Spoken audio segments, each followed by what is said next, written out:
Hello दोस्तों, मेरे प्यारे से YouTube चैनल में आप सभी का स्वागत है।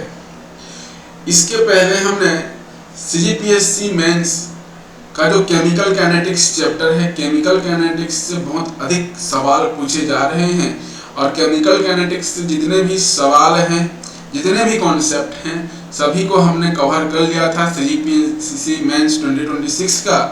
आज हम इसी जनरल साइंस में केवल प्रीवियस ईयर क्वेश्चन देखने वाले हैं, वो भी केमिस्ट्री पोर्शंस। ठीक है, केमिस्ट्री पोर्शंस में जितने भी हम क्वेश्चन आए हुए हैं, सारे क्वेश्चंस को जो होते हैं यहाँ पर डिस्कस करेंगे दोस्तों।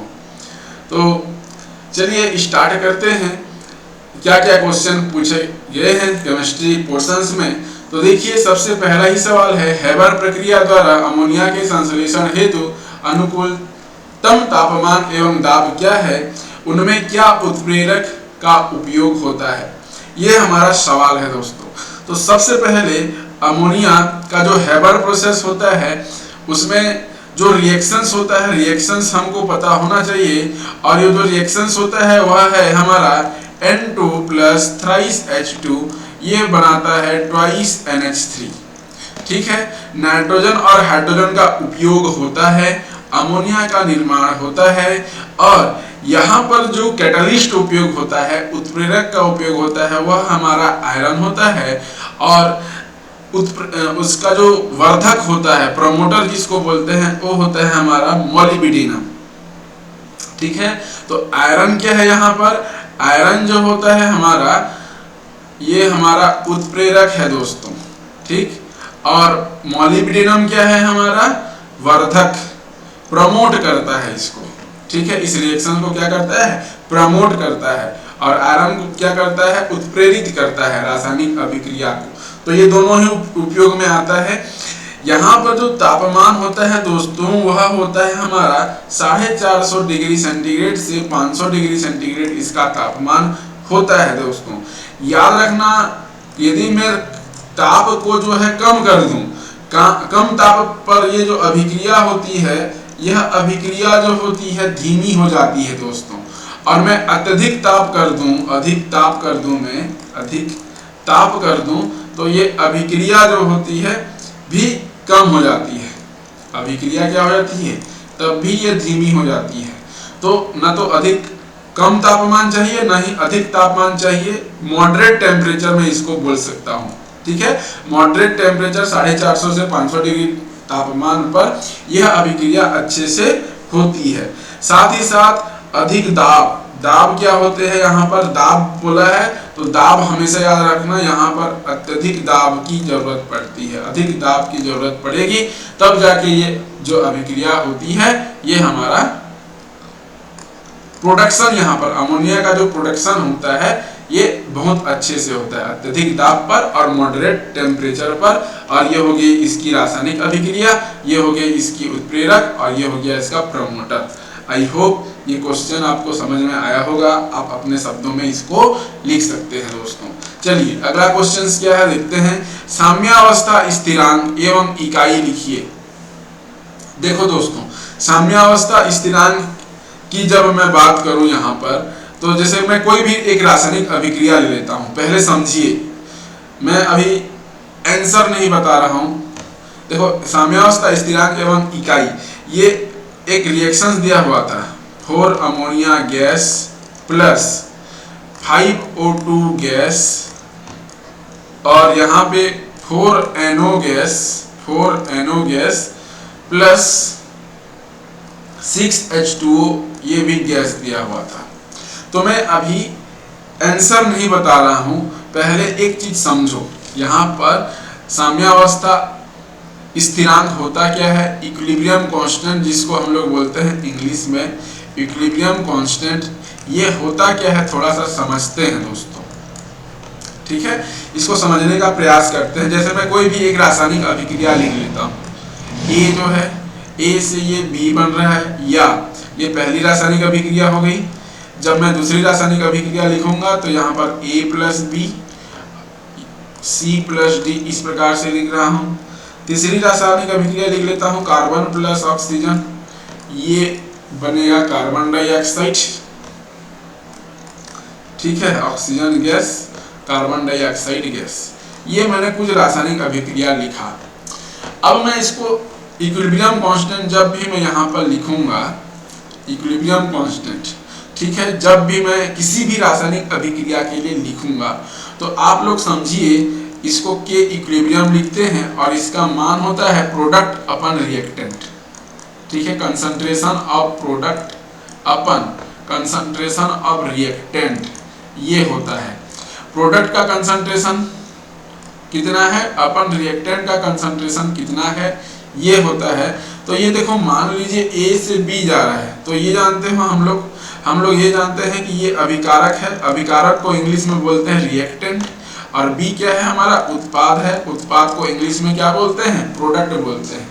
तो जब भी मैं के इक्विलिब्रियम लिखूंगा, तो के इक्विलिब्रियम जब भी मैं लिखूंगा तो प्रोडक्ट क्या है हमारा, पहली रासायनिक अभिक्रिया के लिए B concentration of B upon concentration of A, इस प्रकार से लिखूंगा। जब दूसरी रासायनिक अभिक्रिया के लिए के इक्विलिब्रियम में यहाँ पर लिखूंगा तो concentration of C into concentration of D upon concentration of A into concentration of B लिखूंगा। ऊपर में हमेशा उत्पाद रहेगा और नीचे में क्या रहेगा, जो अभिकारक है उसकी सांद्रता नीचे में रहेगी, याद रखना।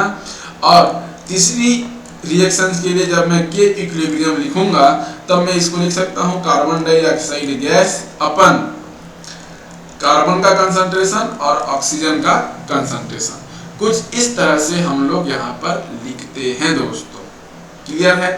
अब एक चीज याद रखना, जो के इक्विलिब्रियम है यहाँ पर, ठीक है, मैं यहाँ पर समझाने का प्रयास कर रहा हूँ। जो के इक्विलिब्रियम तो हमने कोई भी रासायनिक अभिक्रिया दिया होगा उसको हम कैसे लिखते हैं ये तो हमें समझ में आ गया। अब ये के इक्विलिब्रियम दो तरह के होते हैं। कितने टाइप्स के होते हैं, 2 टाइप्स के होते हैं, याद रखना 2 टाइप्स के होते हैं। एक होता है Kp और दूसरा होता है Kc। Kp जो है हम लोग केवल और केवल गैस के लिए लिखते हैं, और Kc जो होता है वह लिक्विड के लिए भी लिखा जाता है और गैस के लिए भी लिखा जाता है। अब यहाँ पे जो सॉलिड होता है, सॉलिड का जो कंसंट्रेशन होता है, जो सांद्रता होती है, उसको हम लोग 1 मान लेते हैं। क्या मानते हैं, हमेशा 1 मानते हैं, यूनिट मानते हैं, उसको नहीं लिखा जाता। सीधा सीधा मैं बोलूं, उसको नहीं लिखा जाता, ये आप याद रखिएगा दोस्तों। तो जब भी हम Kp की बात करेंगे गैस के लिए और Kc की बात करेंगे लिक्विड और गैस के लिए। तो कोई भी रासायनिक अभिक्रिया है तो Kp हम किस प्रकार से लिखते हैं गैस के लिए। तो ये जो क्वेश्चन में दिया गया है यहाँ पर, देखो दोस्तों, क्वेश्चन में दिया गया है, देखो तो देखो सारे के सारे गैस हैं यहाँ पर, अभिकारक भी गैस है और उत्पाद भी गैस है। तो हम यहाँ पर जो Kp लिखेंगे वो किस प्रकार से लिखेंगे, यहाँ पर देखो पार्शियल प्रेशर ऑफ लिखेंगे। तो पार्शियल प्रेशर ऑफ किसका, NO का, ये लो जी NO।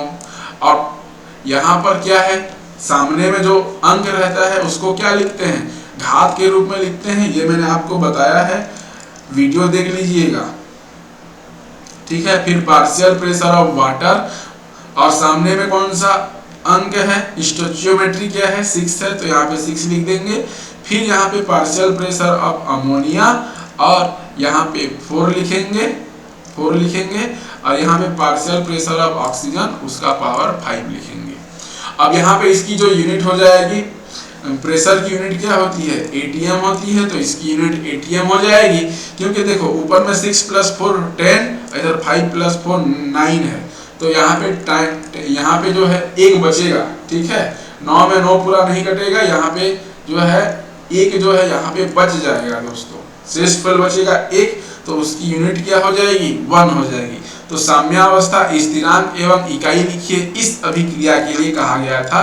तो इस अभिक्रिया के लिए जो है हमने क्या लिख लिया, इक्विलिब्रियम कांस्टेंट लिख लिया दोस्तों। आई होप ये क्वेश्चन आपको समझ में आया होगा।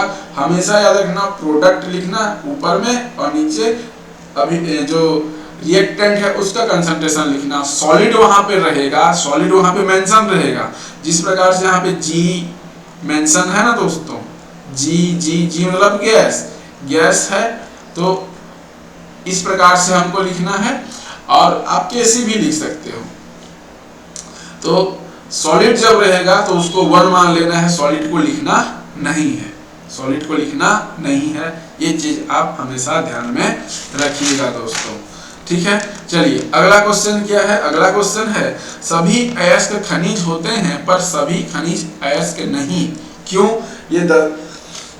इसको भी आप जानते हैं कि जितने भी धातु हैं, मैं बोलूं जितने भी धातु हैं, धातु को जो है जमीन के अंदर से खुदाई से निकाला जाता है, खुदाई की जाती है, खनन किया जाता है, खनन से जो है हमें धातु प्राप्त होता है, और खनन से जो धातु प्राप्त होता है वो कैसा होता है, हमारा अशुद्ध होता है। उसमें जो है बहुत सारे कंकड़, साथ में पत्थर, बालू, ठीक है, उसके अलावा विभिन्न प्रकार के अन्य तत्व जैसे सल्फर हो गया, ऑक्सीजन हो गया, कार्बन हो गया, उस धातु में क्या रहते हैं, मिक्स रहते हैं, उस धातु में क्या रहते हैं, मिक्स रहते हैं। और इसी को हम लोग क्या बोलते हैं, ये जो अशुद्ध धातु हमें प्राप्त होता है, इसी अशुद्ध धातु को हम लोग खनिज कहते हैं, इसी अशुद्ध धातु को हम लोग खनिज कहते हैं, खनिज कहते हैं। एग्जाम्पल मैं देख रहा हूँ, एग्जाम्पल देखो, एग्जाम्पल में यदि मैं लोहे के खनिज में देखूं, लोहे के खनिज देखूं तो यहाँ पर हमारा होता है हेमेटाइट, ठीक है, हेमेटाइट आप लिख सकते हो, हेमेटाइट Fe2O3। एक एग्जाम्पल दे रहा हूं मैं आप लोगों को, मैग्नेटाइट, ठीक है, मैग्नेटाइट, इसका जो फार्मूला होता है Fe3O4 होता है। इसके अलावा जो होता है सीडेराइट होता है, सीडेराइट में FeCO3 होता है।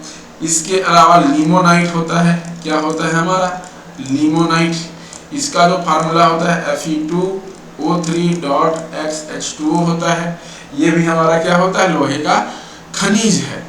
लेकिन ये सारे खनिज होने के बावजूद भी हम इन सारे खनिजों से लोहे को प्राप्त नहीं कर सकते।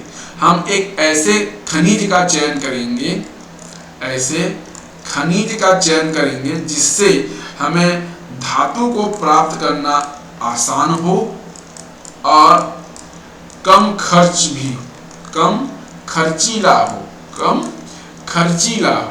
ऐसे खनिज का हम लोग सिलेक्शन करेंगे, ऐसे खनिज का हम लोग क्या करेंगे, सिलेक्शन करेंगे। और जिस खनिज से हमें आसानी से और कम खर्च में धातु प्राप्त हो जाए, लोहे का धातु प्राप्त हो जाए, उसी को हम लोग क्या बोल देते हैं, अयस्क बोल देते हैं, उसी को हम लोग अयस्क बोल देते हैं। तो यहाँ पर हेमेटाइट और मैग्नेटाइट ये लोहे का अयस्क है, बाकी सारे के सारे खनिज है। इसीलिए कहा गया है कि खनिज तो अयस्क होते हैं।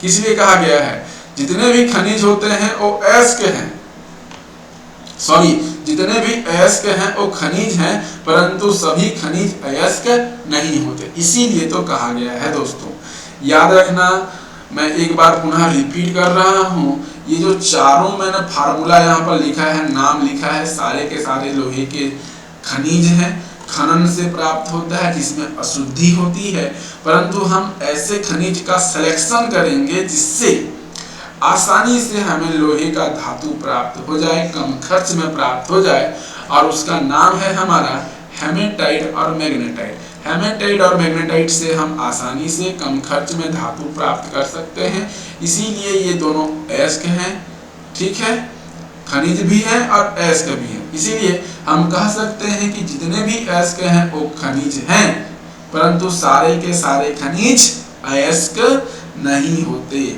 आई होप मेरी जो पॉइंट मैंने जो बताया वो आपको समझ में आया होगा, और साथ ही साथ जो पॉइंट मैं आपको समझाने की कोशिश कर रहा हूँ वो भी आपको समझ में आया होगा। क्लियर है दोस्तों? चलिए आगे है हमारा शुष्क संख्यारण क्या है। देखो संख्यारण, यहाँ पे मिस्टेक हो गया है, ये होता है हमारा संख्यारण, ठीक है। शुष्क संख्यारण, ड्राई कोरोजन क्या होता है।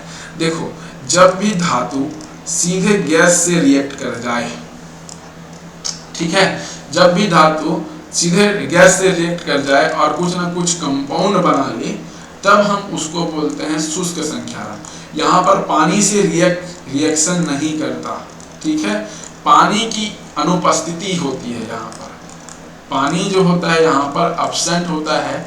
जो मेटल होता है, जो धातु होता है, वो सीधे गैस से क्रिया करता है और कुछ कंपाउंड बनाता है, जिसे हम लोग क्या बोलते हैं, शुष्क संख्यारण कहते हैं। जैसे एग्जाम्पल में मैं ले लो, एग्जाम्पल में यदि मैं लोहे की जो धातु होती है वो सीधे ऑक्सीजन से क्रिया कर लेगी, ठीक है, लोहे की धातु ऑक्सीजन से क्रिया कर लेगी। या जो कोई भी मेटल है वो गैस से क्रिया करेगा, तो उसको हम लोग बोल देते हैं शुष्क संख्यारण। कुछ भी ले लो आप धातु, एग्जाम्पल में मैं ले सकता हूँ, कई सारा एग्जाम्पल ले सकता हूँ। जैसे मैं ले लूँ मैंगनीज प्लस ऑक्सीजन, ये MnO बनाएगा। चलो बैलेंस करने के लिए मैं कुछ इस तरह से लिख लेता हूँ, मैंगनीज सल्फर से रिएक्ट करेगा, ये मैंगनीज सल्फाइड बनाएगा कुछ इस तरह से, ठीक है। सोडियम जो है धातु रिएक्शन करता है ऑक्सीजन से, यहाँ पे Na2O बनाएगा, इसको बैलेंस कर लो। बैलेंस करने के लिए मैं क्या करूँगा, बैलेंस करने के लिए मैं इसको 2 NO, ठीक है, इसको हाफ O2 कर देता हूँ, ये बैलेंस हो गया हमारा, ठीक है, बैलेंस हो गया ये हमारा। तो कुछ इस तरह से आप रिएक्शंस भी लिख सकते हो। क्या लिख सकते हो, रिएक्शन भी लिख सकते हो। मेटल जो है गैस से डायरेक्ट रिएक्ट करेगा, उसी को हम लोग क्या बोल देते हैं, शुष्क संख्यारण बोल देते हैं। तो आई होप ये जो वीडियो लेक्चर है आपको पसंद आया होगा। जितने भी मैंने यहाँ पे समझाया है वो भी आप लोगों को पसंद आया होगा। और यदि आप लोगों को पसंद आया है तो चैनल को लाइक कीजिए, शेयर कीजिए, सब्सक्राइब कर दीजिए दोस्तों। अगले लेक्चर में हम लोग फिर प्रीवियस ईयर क्वेश्चन के साथ मिलेंगे, ताकि आपका जो एग्जाम है सरल से सरल हो सके दोस्तों। तो so thank you all of you दोस्तों।